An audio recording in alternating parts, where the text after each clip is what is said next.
नमस्कार. आपण पाहताय आणि ऐकताय आपल्या अण्णा हे यूट्यूब चॅनल. मी गणेश तुकाराम शिंदे आपणा सर्वांचं आपले अण्णा या यूट्यूब चॅनलवर सर स्वागत करत आहे. आज तसा विशेष असा दिन आहे. संपूर्ण महाराष्ट्रातील जनतेच्या मनात चैतन्याचं स्फुरण निर्माण करणाऱ्या अशा राजे शिवछत्रपतींचा आज जन्मदिन आहे. आज शिवजयंती आहे. त्याचबरोबर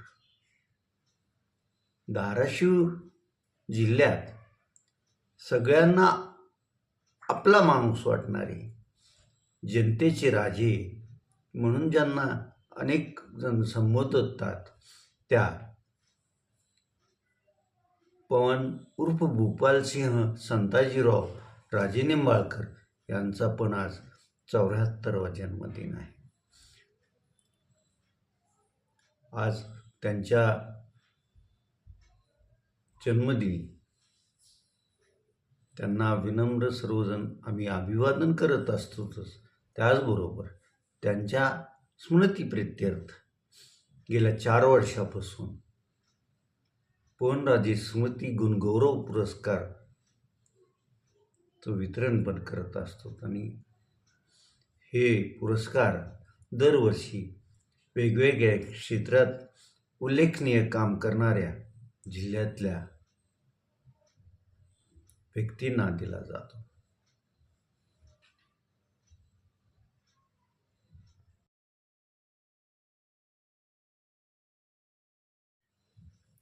आज जवळपास 23वा दिवस आहे. बारामतीच्या विमानतळाच्या तिथं विमान दुर्घटना घडली.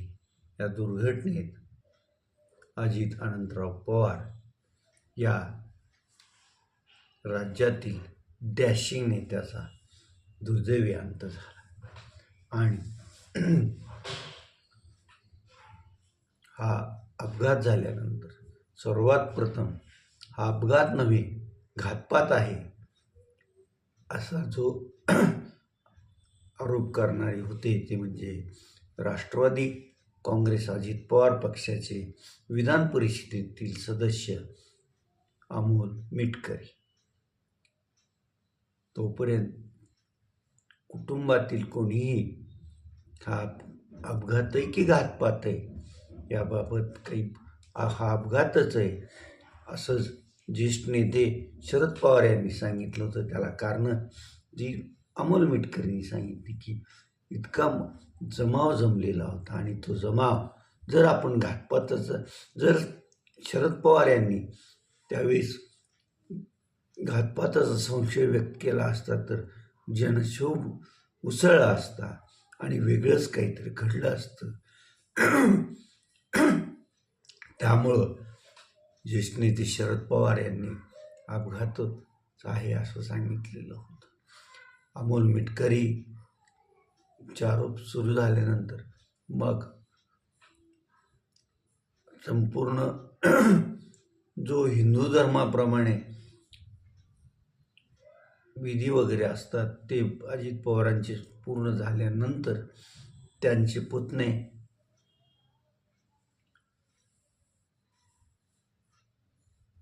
आमदार रोहित राजेंद्र पवार यांनी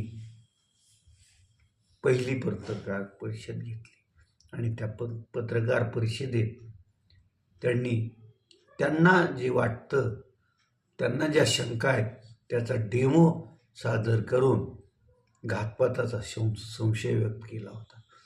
त्याच्या दुसऱ्याच दिवशी मग देशाची राजधानी नवी दिल्ली येथे पण त्यांनी पत्रकार परिषद घेतली. तिथंही पुरावे पत्रकार परिषदेत दृश्य माध्यमातून दाखवले आणि घातपाताचा संशय व्यक्त केला होता. परत याच प्रश्नावर त्यांनी काल दुसरी पत्रकार परिषद घेतली आहे आणि या पत्रकार परिषदेत त्यांचा जो गंभीर आरोप आहे तो जी विमान कंपनी आहे त्या विमान कंपनीवर आहे. ह्या विमान कंपनीनं जे विमान भारतात त्याला परवानगी विमान वाहतुकीला परवानगीच मिळू शकत नाही असं विमान त्या कंपनीनं वापरलंच कसं? कंपनीनं विमानाला वाहतुकीसाठी जी परवानगी देणारी संस्था आहे त्या संस्थेतील काही लोकांना आपलंसं करून हा परवाना मिळवला असावा असाही त्यांनी शंका व्यक्त केली आहे. आणि हे विमान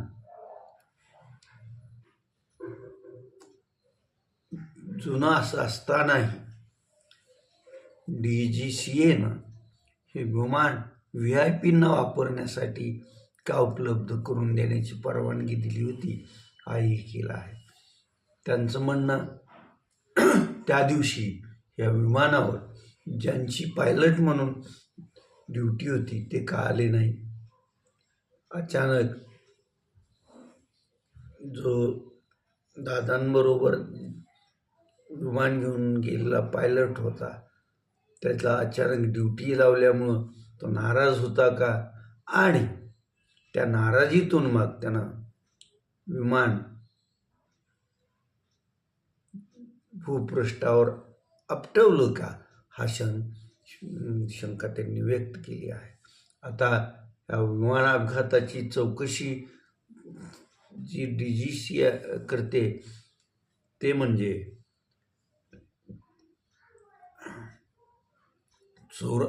चोरांकडून गुन्ह्याचा तपास करण्याचा प्रकार असल्याचा त्यांनी बोलून दाखवलं आहे.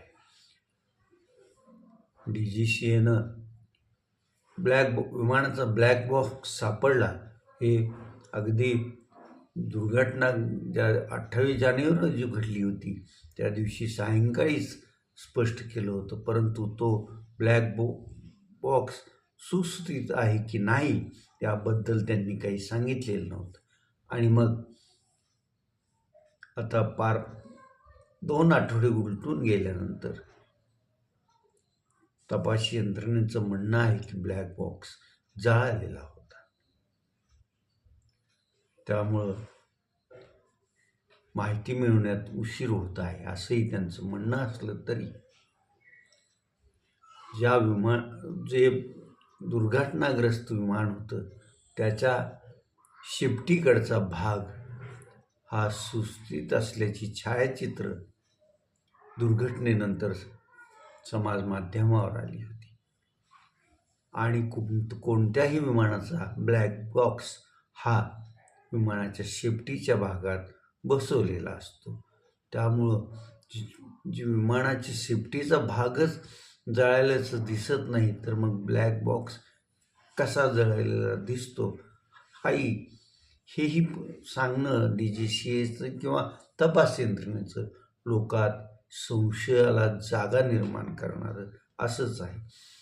ब्लॅक बॉक्स जळाला तर कशी माहिती मिळवतात याबाबत अनेक तज्ज्ञांनी वेगवेगळी मतं मांडलेली आहेत. त्यात काहींच्या मते त्या ब्लॅक बॉक्समध्ये जी चिप असते ती चिप सुव्यवस्थित असेल तर ती दुसऱ्या याच्यावर माउंट करून त्यातून माहिती उपलब्ध होऊ शकते असं म्हणणं आहे. परंतु सत्तेतील एक प्रमुख नेता असणारा माणसाच्या विमानाला दुर्घटना होते, तो माणूस त्यात मृत्यू पावतो आणि त्या विमानाच्या दुर्घटनेची चौकशी जर 3 आठवडे पूर्ण होत नसेल तर ती सत्ता कोणासाठी आहे हाही प्रश्न साहजिकच पडतो.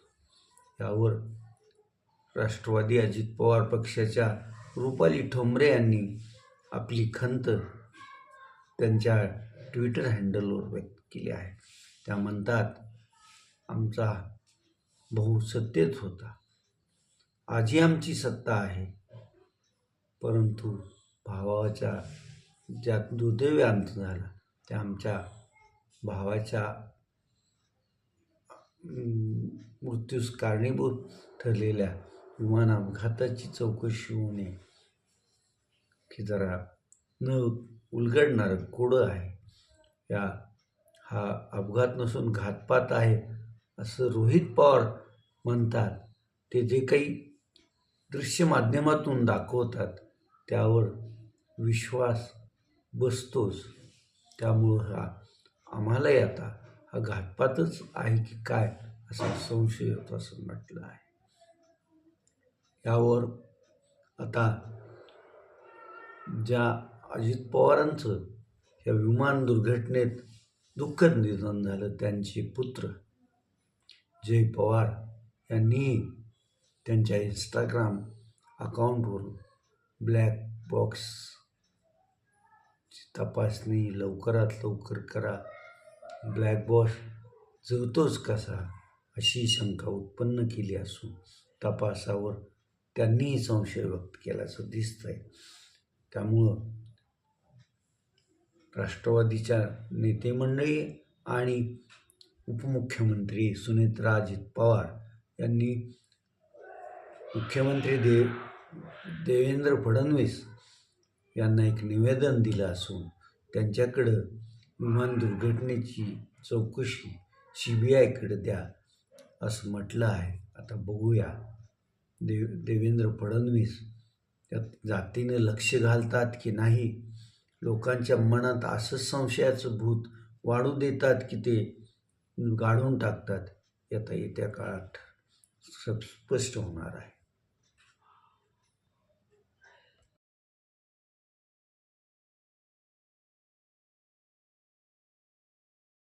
राजे शिवछत्रपती यांच्या जयंतीनिमित्त आपल्या अण्णा या यूट्यूब चॅनलकडून त्यांना त्रिवार मानाचा मुजरा शिवछत्रपती जयंतीनिमित्त संपूर्ण महाराष्ट्र नव्हे देशात अनेक ठिकाणी कार्यक्रमाचं आयोजन करण्यात आलं आहे.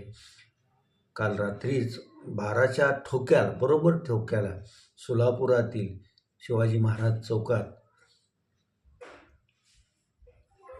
शिवजन्मोत्सव साजरा करण्यात आला आणि त्या शिवजन्मोत्सवाच्या कार्यक्रमाला संपूर्ण सोलापूर जिल्ह्यातून हजारो महिला उपस्थित होत्या. हे दृश्य डोळ्याचं पारणं फेडणारं असंच होतं. इकडं धाराशिव शहरात पण काल ऑटो रिक्षा रॅली शिवजयंतीनिमित्त ऑटो रिक्षा रॅली निघाल्या. आज मध्यवर्ती शिवजयंती महोत्सव आणि इतर शिवजयंती महोत्सवाच्या मिरवणुका पण निघणार आहे. कळंब शहरात पण शिवजयंती महोत्सव मोठ्या उत्साहात साजरा करण्यात येत आहे आणि आज त्यानिमित्त शोभा मिरवणूक पण काढण्यात येणार आहे. महाराष्ट्र सरकारतर्फे आज किल्ले शिवनेरीवर शिवजयंती निमित्त कार्यक्रम होणार असून या कार्यक्रमाला मुख्यमंत्री देवेंद्र फडणवीस, उपमुख्यमंत्री एकनाथ शिंदे, उपमुख्यमंत्री अजित पवार हे उपस्थित राहणार आहेत. उपमुख्यमंत्रीपदाची शपथ घेतल्यानंतर हा पहिलाच अजित पवार यांचा शासकीय कार्यक्रम असणार आहे.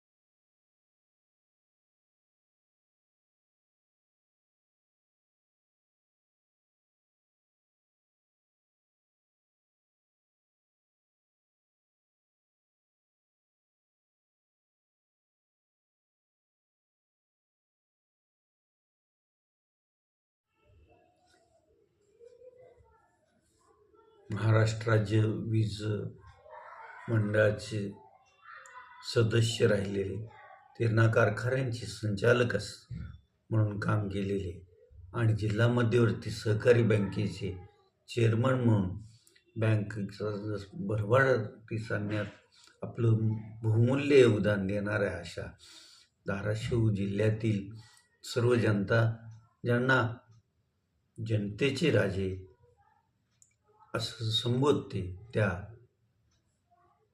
पवनराजे उर्फ भूपालसिंह संताजीराव राजे निंबाळकर यांचा आज 74वा जन्मदिवस आहे. त्यांचं हा जन्मदिन त्यांचे समर्थक, त्यांचे पुत्र खासदार ओमप्रकाश राजे निंबाळकर, डॉक्टर जयप्रकाश राजे निंबाळकर आदी मंडळी दरवर्षी साजरा करत आहे. पवनराजे मित्रमंडळ हे जे पवनराजे हयात असतानापासून वेळेपासून काम करतं, त्या मित्रमंडळातर्फे गेल्या 4 वर्षापासून दरवर्षी जिल्ह्यातील अशा व्यक्ती की ज्या विविध क्षेत्रात त्यांनी उल्लेखनीय काम केलेलं आहे अशा व्यक्तींना दरवर्षी एका हे करून पुरस्कार पवनराजे स्मृती गुणगौरव पुरस्कार दिला जातो. सर्वप्रथम आम्ही शेतकऱ्यांचा ह्याच्यातून वेगळी अंगानं शेती करणाऱ्या शेतकऱ्यांचा गुणगौरव करून पहिला पुरस्कार केला होता. दुसऱ्या वर्षी आम्ही शिक्षकांना तो पुरस्कार दिला. तिसऱ्या वर्षी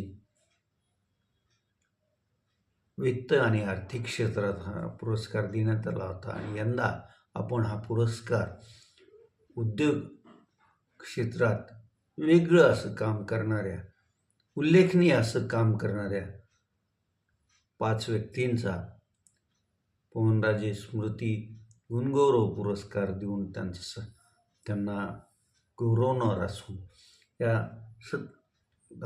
आकांक्षित अशा धाराशिव जिल्ह्यातील छोट्या मोठ्या उद्योग करणाऱ्यांना आपल्या लेखणीच्या माध्यमातून प्रसिद्धी देणाऱ्या पत्रकार मल्लिकार्जुन सोनवणे यांनाही यावर्षीच आपण पवनराजे स्मृती गुणगौरव पुरस्कार देणार आहोत.